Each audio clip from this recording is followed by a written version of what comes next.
ఏదైనా సరే ఒక అంశం ఒకరు మొదలు పెట్టారనుకోండి, మిగతా వాళ్ళు కూడా అదే పాట పడతారు. ఏ ఫీల్డ్లో ఉన్నా సరే మనం రెగ్యులర్గా చూస్తుంటాం. ఒక హోటల్ ఉన్నది, ఆ హోటల్ కానీ బాగుందనుకోండి, ఓ 100 మంది డైలీ వస్తున్నారు, లేకపోతే 10,000 వస్తున్నారు, 20,000 వస్తున్నారు, 50,000 మంది వస్తున్నారు, 1,00,000 మంది వస్తున్నారు, బాగుంది అసలు కుమ్మేస్తున్నది అంటే ఓ 10 హోటళ్ళు వచ్చేస్తాయి. అంటే వ్యాపార రంగంలో ఉన్నాయండి, సెలబ్రిటీలో ఉన్నాయండి, ఒకరు ఒక దారి కానీ అడుగులు కానీ వేస్తే ఒక దారి ఎంచుకోండి, మిగతా వాళ్ళందరూ సక్సెస్ అయితే అటే వెళ్తుంటారు. ఇప్పుడు జూనియర్ ఎన్టీఆర్ గురించి ఇంక వేరే పరిచయం ఏముంటుంది? నందమూరి వారసుడు, అసలు పెద్ద ఎన్టీఆర్ లాగా జూనియర్ ఎన్టీఆర్ గారు ఉంటారు అని చెప్పి అందరూ కూడా ఆయన్ని కొనియాడతారు. ఆయన అలాగే నిలబెట్టుకున్నాడు కూడా. బాలకృష్ణ గారి తర్వాత జూనియర్ ఎన్టీఆరే నందమూరి వంశానికి నిలబెట్టాడు, దమ్మున్నవాడు. ప్రపంచవ్యాప్తంగా జూనియర్ ఎన్టీఆర్ అంటే సుపరిచితుడైపోయాడు సినిమా ప్రేమికులకి. సో ఆ రకంగానే కుర్రోడైనా సరే గట్టోడు. ఇప్పుడు జూనియర్ ఎన్టీఆర్ హైకోర్టును ఆశ్రయించారండి, ఢిల్లీ హైకోర్టుని. అసలు ఏంటి జూనియర్ ఎన్టీఆర్ ఢిల్లీ హైకోర్టును ఆశ్రయించడం ఏంటి? ఏం జరిగింది? ఏమైనా ఇష్యూస్ ఉన్నాయా? ఏమైనా ఆస్తి గొడవలు ఉన్నాయా? ఏమైనా తగాదాలు ఉన్నాయా? లేకపోతే వేరే అంశాలు ఉన్నాయా? లేకపోతే ఆయన ఎవరన్నా ఇబ్బంది పెట్టారా? ఢిల్లీ హైకోర్టుకు ఆశ్రయించిన జూనియర్ ఎన్టీఆర్, హైకోర్టుకు జూనియర్ ఎన్టీఆర్ అనేసరికల్లా చాలా చాలా చాలా చాలా వార్తలు హల్చల్ చేస్తున్నాయి. అసలు కారణం ఏంటంటే ఈ మధ్యకాలంలో ప్రతి ఒక్కరికి కూడా ఒక ప్యాషన్ అయిపోయింది. చెట్టు పేరుకు చెప్పుకుని కాయలు అమ్ముకోవడం. చెట్టు ఎవరిదో దాని పేరు చెప్తారు, వీళ్ళు కాయలు అమ్ముకుంటుంటారు, ఆర్జిస్తుంటారు. అలాగే సెలబ్రిటీలు ఫోటోలు పెట్టి సెలబ్రిటీలు పేర్లు పెట్టుకుంటే వాళ్ళకు ఇష్టం ఉన్నా లేకపోయినా, వాళ్ళకి తెలిసినా తెలియకపోయినా ఇష్టం వచ్చినట్లుగా వాళ్ళ మీద రీల్స్ చేసుకుండి, వాళ్ళ మీద ఇంకోటి చేసి, వాళ్ళ మీద ట్రోలింగ్లు చేసి, వాళ్ళని మార్ఫింగ్లు చేసి, ఏంటిది ఎటువైపు వెళ్తుంది? నీకేమన్నా సరదా ఉంటే నీ పేరు పెట్టుకో, నీ ముఖం పెట్టుకో, నీ వికృత్యాసులు ఏమన్నా ఉంటే నువ్వు ట్రోల్ చేసుకో, లేకపోతే నీ హోర్డింగ్లు పెట్టుకో. అంతేగాని వాళ్ళకి ఫేమ్ ఉంది కదా అని చెప్పి ఆ ఫేమ్ని వేరే రకంగా అభిమానపూర్వకంగా వాడుకునే వాళ్ళు కొంతమంది ఉంటారు. అందరూ ఈ రకంగా నెగిటివ్గా చేస్తారని. కొంతమంది ఏంటి, దీన్ని ధనార్జన కింద భావించి ఇష్టం వచ్చినట్లుగా వాళ్ళ కార్యక్రమాలు చేస్తుంటారు.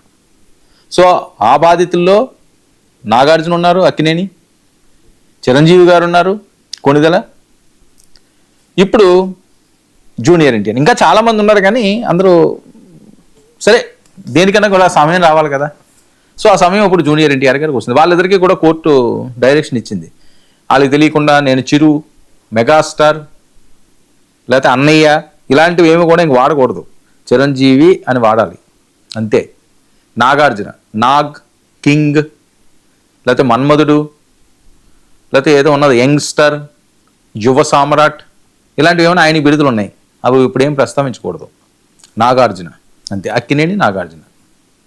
సో ఈ రకంగా చేయాలి. ఇప్పుడు జూనియర్ ఎన్టీఆర్ హైకోర్టును ఆశ్రయించిన, ఢిల్లీ హైకోర్టును ఆశ్రయించిన జూనియర్ ఎన్టీఆర్ తన అనుమతి లేకుండా ఫోటో పేరు వాడుకోకుండా ఆదేశాలు ఇవ్వాలంటూ పిటిషన్ వేసిన జూనియర్, తన అనుమతి లేకుండా కామర్స్ సోషల్ మీడియా ప్లాట్ఫామ్స్లో తన ఫోటోలను అనధికారికంగా ఉపయోగిస్తున్నారని కోర్టులో పిటిషన్. అనధికారికంగా ఇష్టం వచ్చినట్లుగా ఫోటో, ఓకే మంచిగా ఫోటోలు పెట్టుకోండి, మా హీరో అండి, మా అభిమాన హీరో అని చెప్పి మీరేమన్నా వాట్సాప్ గ్రూపుల్లో షేర్ చేసినా, లేకపోతే మీ స్టేటస్లో పెట్టుకున్నా, లేకపోతే ఇన్స్టాలో పెట్టుకున్నా, ఫేస్బుక్లో పెట్టుకున్నా అదొక రకం.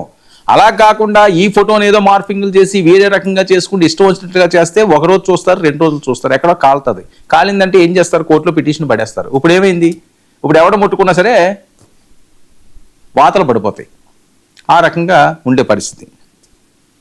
ఇక తన వ్యక్తిగత హక్కులు ఉల్లంఘిస్తున్నారన్న జూనియర్ ఎన్టీఆర్ పిటిషన్పై విచారణ జరిపిన ఢిల్లీ హైకోర్టు ఎన్టీఆర్ వ్యక్తిగత హక్కులు కాపాడాలని ఆదేశాలు. వ్యక్తిగత హక్కులను ఆడిస్తున్నారు. వాళ్ళకి ఒక పేరు ఉంటుంది, సినిమా యాక్టర్లు అయిపోయినంత మాత్రాన్ని దైవాన్ని సంబూతులు ఏం కాదు, ఏమన్నా ఆకాశంలో నుంచి దిగిరారు. వాళ్ళకున్న అదృష్టం, వాళ్ళకున్న వారసత్వం, వాళ్ళు పడిన కష్టం, దాని ప్రతిఫలం ఈరోజు కోట్లాది మందికి ఆరాధ్య దైవంగా ఉంటారు సినిమా నటులు. ఎందుకంటే ఎంటర్టైన్మెంట్ అదే. ముఖ్యంగా తెలుగు రాష్ట్రాల్లో అయితే ఇంకా పిచ్చి సినిమాలు అంటే. తమిళ్, తెలుగు, సౌత్లో ఎక్కువ ఉంది క్రేజ్. నార్త్లో కంటే సౌత్లో చాలా ఎక్కువ సినిమాల క్రేజ్. ఎందుకంటే సినిమా అంటే పడేసి వస్తారు వాళ్ళు, సినిమా చూడాలంతే. వీకెండ్ వచ్చిందంటే ఫ్యామిలీతో వెళ్ళి సినిమా చూడాలి. అది ఎవరు చూడాలి? ఎన్టీఆర్ గారు వారసత్వంగా వచ్చేది, బాలకృష్ణ గారు ఈ లెగసీలో వచ్చేది జూనియర్ ఎన్టీఆర్. అలాగే చిరంజీవి పవన్ కళ్యాణ్ గారు, లేకపోతే రామ్ చరణ్, లేకపోతే బన్నీయో, ఇదంతా ఒక రకం. వాళ్ళ సినిమాలు వచ్చినాయి అంటే ఖచ్చితంగా చూసేయాలి. ఎందుకంటే చిరంజీవి గారు అభిమానుల దగ్గర నుంచి కింద వరకు చూసుకుంటూ వచ్చేస్తారు. అలాగే రామానాయుడు గారు, అలాగే వెంకటేష్ గారు, ఇలాంటివన్నీ కూడా మంచి ప్రొడ్యూసరు. వెంకటేష్ అంటే సుపరిచితులు. సో ఈ రకంగానే ట్రెండ్ నడుస్తున్నది. ఇప్పుడు కాదు, దశాబ్దాల తరబడి నడుస్తున్నది. అక్కినేని నాగేశ్వరరావు గారు, పెద్ద ఎన్టీఆర్ గారు, అప్పటి నుంచి నడుస్తున్న ట్రెండ్ ఇది. రాజకీయాలు వేరైనా, పార్టీలు వేరైనా, అభిమానాలు, సినిమా వాళ్ళకి ఉండే అభిమానం వేరుగా ఉంటుంది. ఇప్పుడు వైఎస్ఆర్సీపీలోని పవన్ కళ్యాణ్ గారికి ఫ్యాన్స్ లేరనుకోవడం అన్నది అమాయకత్వం అవుతుంది. ఎంతో మంది ఉంటారు కానీ పైకి చెప్పుకోలేరు. చిరంజీవి గారికి ఫ్యాన్స్ ఉంటారు, పైకి చెప్పుకోలేరు. జూనియర్ ఎన్టీఆర్ గారికి అలాగే ఫ్యాన్స్ ఉంటారు, వైఎస్ఆర్సీపీ వాళ్ళు, కానీ పైకి చెప్పుకోలేరు. బాలకృష్ణ గారికి ఉంటారు. అలాగే చిరంజీవి గారికి కూడా వేరే పార్టీల నుంచి ఉన్న వాళ్ళు, అప్పట్లో కాంగ్రెస్ కాకముందు ఈయన ప్రజారాజ్యం పెట్టినప్పుడు అప్పుడు కూడా బోల్డ్ మంది అభిమానులు ఉంటారు. సినిమా వేరు, ఇది వేరండి. వాళ్ళ రాజకీయాలకు వచ్చినంత మాత్రాన తన హీరోయిజాన్నో తన మీద ఉన్న అభిమానాన్ని అయితే వ్యతిరేకించుకోరు. ఓటు అయిపోతే ఓటు అయిపోవచ్చు, లేకపోతే అభిమానంతో ఓట్లు వేసే వాళ్ళు కూడా ఉంటారు ఈ పార్టీలోని. కాంగ్రెస్లో ఎంతమంది లేరు? ఆ రోజు తెలుగుదేశం పార్టీ పుట్టినప్పుడు కొన్ని లక్షల మంది కాంగ్రెస్ వాళ్ళు ఉన్నారు. తెలుగుదేశం పార్టీలో ఎన్టీఆర్ గారిని, పెద్ద ఎన్టీఆర్ గారిని ఆరాధించేవాళ్ళు, కానీ బయటికి చెప్పుకోలేరు. అంతే, ఇదే పరిస్థితి ప్రతి ఒక్కరు కూడా.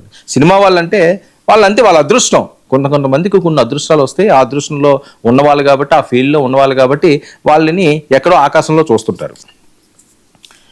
ఇక 3 రోజుల్లో తగిన చర్యలు తీసుకోవాలని హైకోర్టు ఆదేశం. 3 రోజుల్లో ఎవరెవరు ఉన్నారు, ఏంటి ఉన్నారు, ఇంకెక్కడి నుంచి కానీ ఎవరైనా స్టార్ట్ చేశారు అంటే ఇంక సీరియస్గా ఉంటుంది అని చెప్పి హైకోర్టు సీరియస్ అయింది. తదుపరి విచారణ డిసెంబర్ 22కు వాయిదా వేసింది. డిసెంబర్ 22న సవివరమైన ఆదేశాలు ఏవైతే ఉన్నాయో సవివరంగా ఆదేశాలు ఇవ్వాలి, అది జారీ చేస్తామని చెప్పారు. ఢిల్లీ హైకోర్టు జస్టిస్ మన్మీత్ ప్రీతం సింగ్ అరోరా ఇది ఆర్డర్ ఇచ్చింది.